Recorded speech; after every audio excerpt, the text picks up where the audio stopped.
Alors, monsieur Eric Chelle, l'entraîneur du Nigeria, il a accusé la République démocratique du Congo d'avoir pratiqué du vaudou, d'avoir fait du vaudou lors de cette rencontre pour ces matchs de barrage qui s'est opposé entre le Nigeria et la République démocratique du Congo.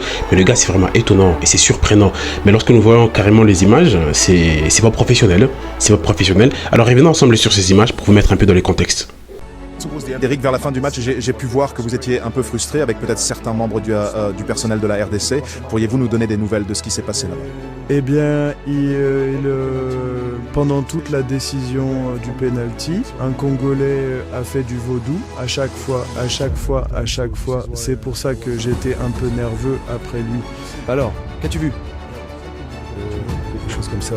Tu sais, avec le je ne sais pas si c'est de l'eau ou quelque chose comme ça, tu sais, donc je ne sais pas.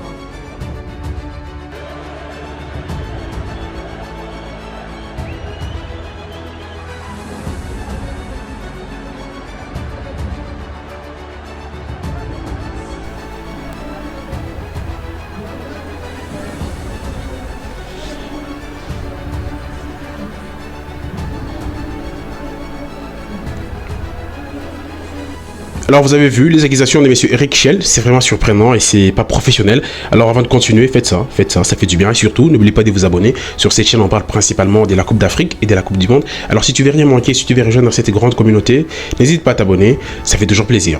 Alors les joueurs congolais, ils sont pas restés calmes. Il y a un joueur congolais qui s'est aussi exprimé sur ça, on l'a posé la question. Qu'est-ce que tu penses sur les accusations de monsieur Eric Chelle envers la République démocratique du Congo? Alors suivons ensemble sa réponse, écoutons ce qu'il a dit, c'est très important. Que répondait à Eric Chelle qui a dit qu'il y a des gris-gris dans la séance de pénalty? Que répondez-vous à Eric Chelle qui a dit, l'entraîneur du Nigeria, il a dit que vous avez fait des gris-gris pendant la séance de survie? Vous avez versé de l'eau ou quelque chose comme ça dessus là. Ici on aurait perdu, on aurait parlé de gris. On revient un peu sur le tir au but. On revient sur le tir au but. Il y a un sur froid à l'étape des tirs au but. Sur froid. On a plus d'avantage après. Non, parce que même malgré le raté, on était tous encore concentrés. On savait que ça allait le faire. Et qu'on a travaillé longtemps pour avoir ce genre de choses, ce genre de moments. Il n'y a aucun stress. Et par contre, l'histoire de gris-gris, bizarre. C'est ce qu'elle a dit en conférence de presse. Il a dit. Elle a même dit ici. Moi, si je vais être respectueux, moi si j'aurais perdu, j'aurais assumé ma défaite, comme j'ai assumé ma défaite pour le Sénégal, comme j'ai assumé toutes mes défaites ici en équipe nationale et en club. Donc je trouve ça un peu petit de sa part de faire ça. Il a bien répondu, moi je pense. Si les Nigérias avaient remporté ces matchs, est-ce que M. Eric Chelle allait-il dire que les Congolais ont pratiqué du vaudou? Non, n'est-ce pas? J'y pense pas. Normalement, on l'a tous vu, la République démocratique du Congo, les jeux qui nous ont sortis lors de cette confrontation, mais je me disais que c'était le Barça d'Afrique. La composition, l'organisation, les surprises, tout commence par l'entraîneur jusqu'au gardien, bien organisé, c'était clair, c'était nickel, on a tous aimé. Mais moi je pense que M. Eric Chelle devrait aller vers l'entraîneur de la République démocratique du Congo, qui est M. Sébastien Desabre, lui serrer la main. M. Sébastien Desabre, vous avez mérité cette victoire, vous méritez d'aller à la Coupe du Monde. Les gars, c'est ça du professionnalisme. Au lieu de commencer à donner des fausses accusations sur une nation qui a très bien joué, parce qu'on l'a tous vu, même si, moi je le disais clairement, si la République démocratique du Congo avait perdu ses matchs contre le Nigeria, les gars, moi je me disais que ça allait être injuste. On a vu qu'il y avait plusieurs fautes que les joueurs du Nigeria ont commis envers les joueurs de la République démocratique du Congo, notamment sur cette action, ces joueurs qui a été taclé dans la surface des réparations. Mais moi je me dis c'était un penalty. Moi je me dis déjà qu'il y avait 2 penalties qui ont été refusés pour la République démocratique du Congo. Et déjà lorsqu'on revient sur cette action des Mayele, Fiston Mayele, déjà qu'on voit ces tirs, qu'on voit les joueurs qui n'ont pas vu les gardiens venir, qui veut faire la reprise des volets, etc. Et Fiston Mayele qui va récupérer la balle pour les mettre au fond du filet.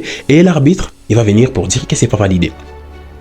Le gars, c'est vraiment, moi j'ai pas compris l'arbitrage qui était vraiment contre le Congolais, qui était vraiment nul, et le Nigeria qui n'a pas vraiment très bien joué. Déjà qu'on sait que le Nigeria ces derniers temps, c'est pas une équipe qui est vraiment en forme à 100%, notamment qu'on voit Osimhen, pour nous tous, moi je me disais que Osimhen en tout cas dans ses matchs, il va donner les meilleurs de lui-même à 100%, il va vraiment prouver de quoi il est capable, mais c'était le contraire. On a vu que Osimhen, tellement qu'il pouvait pas s'en sortir, il a été remplacé, et en étant remplacé, les Congolais ont continué à mettre la pression à cette équipe du Nigeria. Les gars, je me dis, monsieur Eric Chelle, normalement, parce qu'on a vu clairement que les Congolais n'ont pas joué comme d'habitude, n'ont pas joué comme d'habitude, vous allez être d'accord avec moi sur ces points que les Congolais, lors de cette confrontation, ils ont bien organisé, ils ont joué la balle à terre. C'était pas en désordre, ça s'embrouillait. Lorsqu'il la balle revenait vers les gardiens, on a pu voir clairement que le Congolais s'organisait. Il montait avec la balle vers les camps adverses, tranquillement, paisiblement, il n'y avait pas de problème. Et M. Rexchel, à la fin, il nous sort que les Congolais ont pratiqué du vaudou lors de cette confrontation. Pourquoi il a dit ça? Justement parce qu'il a vu un membre du staff en train de bouger une bouteille. Et là, écoutez, c'est là qu'il commence les accusations. Et puis, il a commencé ça quand? C'est les derniers tirs au but des Chancel Mbemba. Si on veut comprendre le contexte, c'est que M. Rexchel, pour tous ces tirs au but qui ont été tirés du côté nigérien, ils ont d'ailleurs marqué. Hein, vous avez vu, le Nigeria a marqué quelques tirs au but. Là, c'était clair, il n'y avait pas du vaudou. Et lorsque les Congolais vont tirer leur dernier tir au but, M. Rexchel, il va dire qu'il a vu un membre du staff, je ne sais pas, un joueur, en train de bouger une bouteille. Et là, il dit que c'est du vaudou. Mais moi, je ne comprends pas, sincèrement. Parce qu'on a vu, dans les temps réglementaires, on a vu l'entraîneur congolais, il a compris que le gardien actuel, qui est Mpassi, il n'est pas fort au tir au but. Il était obligé de faire un changement et faire entrer Fayoulou. Sincèrement, moi, c'est un gars que je ne connaissais pas. On ne va pas se mentir. C'est un gars que je ne connaissais pas. Mais lorsqu'il entre, on voyait sur sa face, son visage, clairement que ce gars, il est déterminé, il est sûr de lui qu'il va faire des très bonnes choses. Et il entre, on tire, les Nigériens. On voyait clairement que les joueurs du Nigeria étaient fatigués à 100%. Mais moi, je me dis, les premiers buts du Nigeria qu'ils ont marqués, c'était un joueur congolais qui a marqué contre son camp. Mais moi, je me dis, les Congolais aussi, ils pouvaient dire clairement que le Nigeria a pratiqué du vaudou. C'était possible, ils pouvaient se dire ça. Mais ils se sont dit, c'est le football. Ça arrive de temps en temps. Mais moi, j'ai pas compris, M. Rexchel, sa réaction. Normalement, il devrait accepter sa défaite. Il devrait clairement dire félicitations aux Congolais parce que toute l'Afrique, le monde entier a suivi ces matchs. Ils ont vu que la République démocratique du Congo méritait cette victoire, que la République démocratique du Congo mérite d'aller à la Coupe du Monde avec ces niveaux de jeu. Parce que pour nous tous, on disait que le Nigeria était favori et que le Nigeria allait gagner la République démocratique du Congo, forcément parce qu'on a vu les matchs qu'ils ont joués contre le Gabon, c'était vraiment chaotique.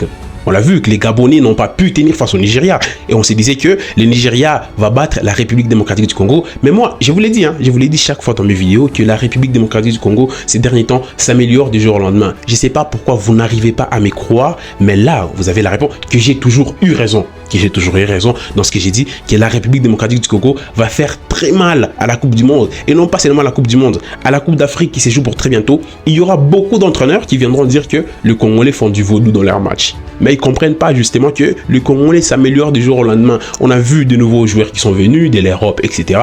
Mais lorsqu'ils viennent pas blaguer ici, les amis. Ils viennent pas blaguer, ils viennent jouer, donner des victoires à cette nation de la République démocratique du Congo et ainsi évoluer. Pourquoi pas ne pas faire de cette équipe de la République démocratique du Congo une très grande nation? Les gars, ça peut être l'objectif, bien sûr. Mais moi, je ne comprends pas pourquoi des gens ils viennent, etc. Il y a du vaudou, les Congolais en tout cas, ils n'ont pas très bien joué, etc. Moi, ce genre de propos, franchement, ça me plaît pas, d'accord? Ça me plaît pas, on va être vrai, ça me plaît pas. Moi, je trouve que le Nigeria doit accepter sa défaite face à la République démocratique. Je suis sûr que même dans leur cœur, ils sont convaincus, ils sont sûrs que, en tout cas, cette victoire, les Congolais l'ont mérité. Que cette victoire, les gars, c'était vraiment un banger. Les Congolais nous ont sorti un niveau de jeu. Les gars, c'est les Barça d'Afrique. C'est les Barça d'Afrique parce qu'on a tous vu ces matchs. Et moi, je me dis, M. Rexchel, la victoire de la République démocratique du Congo, il l'a bien mérité. Moi, j'ai pas compris où vous allez dire que les Congolais ont pratiqué du vaudou. Parce que ce que nous, on a vu dans ces matchs, c'est que les Congolais nous ont sorti un jeu du Barça.